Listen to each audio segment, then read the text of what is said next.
Good day to everyone. It's me again. And without further ado, let us now proceed to our discussion.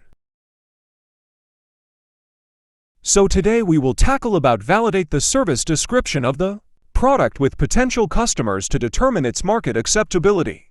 And then, we will select or pinpoint potential suppliers of raw materials and other inputs necessary for the production of the product or service. So, let's go. First, let us define what is market validation. Market validation is the process of determining if there's a need for your product in your target market. Validating your business idea can enable you to reasonably predict whether people will buy your product or service and whether your business will be profitable. It's important to validate your idea early in the entrepreneurial process to ensure you don't waste time and resources creating a product that isn't a good fit.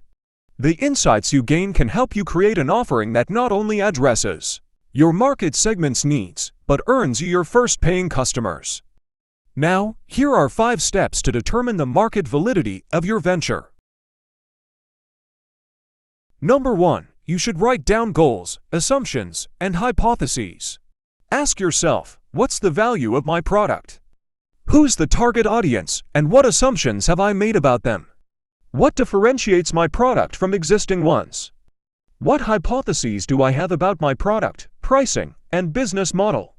Answering these questions can help you communicate the value and differentiating factors of your product and illuminate assumptions and hypotheses you've made that are yet to be tested and verified. Next, you should assess market size and share. Do this exercise for your target market. For products similar to yours, research sales data, the number and share of current manufacturers, and what percentage of the total market your segment holds. Determine where your product fits into the market and assess how much of it your business could own. Third, do research search volume of related terms. Another way to gauge the market validity of your business idea is to research the monthly search volume of terms related to your product or mission.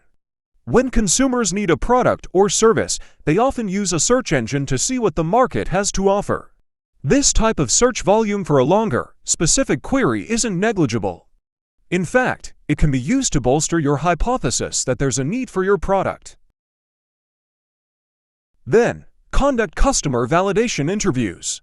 Ask potential customers about their motivations, preferences, needs, and the products they currently use. Circle back to the list you created in the first step of the market validation process and frame any assumptions or hypotheses you made as questions to your interviewees. The feedback may reflect that your product doesn't have strong market validity, in which case you can use it to improve your offering and repeat the market validation process. Lastly, test your product or service. Once you've determined there's space for your product in the market, ensure you're putting the most useful, intuitive version of it into the world. You can achieve this through alpha and beta testing. The alpha testing is when internal employees test a product in a staged setting. The purpose of alpha testing is to eliminate any bugs, issues, or idiosyncrasies in the product before it's available to outside users. While beta testing is when a product is tested by a limited group of real external users who are specifically told to identify problems. In the case of a software or app, beta testing might be open to the public with a notice letting users know the version they're testing is unfinished. Testing your product with real users can prove invaluable when assessing market validity. If there's a need in the market, but your product is faulty, complex, or difficult to use, customers may opt for a competitor's offering. The feedback you get from beta testers can help you better leverage and meet customer needs. Now, let us select or pinpoint potential suppliers of raw materials and other inputs necessary for the production of the product or service. Why is it that we keep reading more and more articles about companies failing due to their supplier selection process? Let's discuss the 5 steps you should take in order to make the correct decisions in supplier selection. Step 1. The Supplier Selection Scorecard. The first step in the supplier selection process is to create a supplier selection scorecard.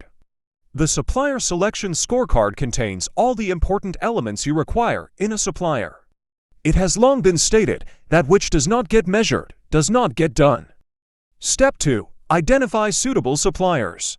Once you have the selection criteria in place, you must create the pool from which you will select a supplier.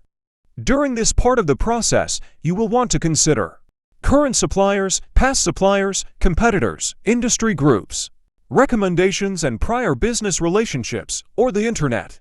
Step 3. Scorecard ranking. You gather information from the identified suitable suppliers, or perhaps in the form of a request for quote RFQ or request for proposal RFP.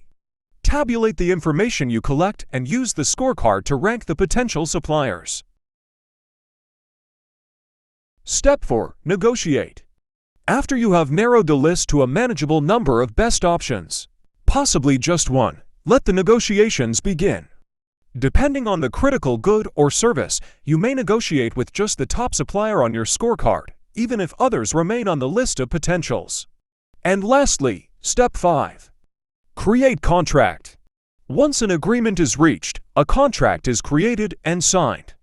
For many transactions, the purchase order is the contract. For complex situations, you may have a contract and then create a separate purchase order. Creating the purchase order will include activating your procurement system. This should be a standard operating procedure and include getting your accounts payable process ready to process the supplier invoice. Now let's summarize all of those. When you strategically think about each supplier in your network and invest the time to examine all your options, you will set your organization up for success. To create a network that is strong, reliable, and aligned with your business objectives, utilize this 5-step process. 1. Create supplier selection scorecard. 2. Identify suitable suppliers. 3. Rank the scorecard. 4. Negotiate. 5. Create contract. That's all for our discussion. I hope you learned something. Thank you for watching.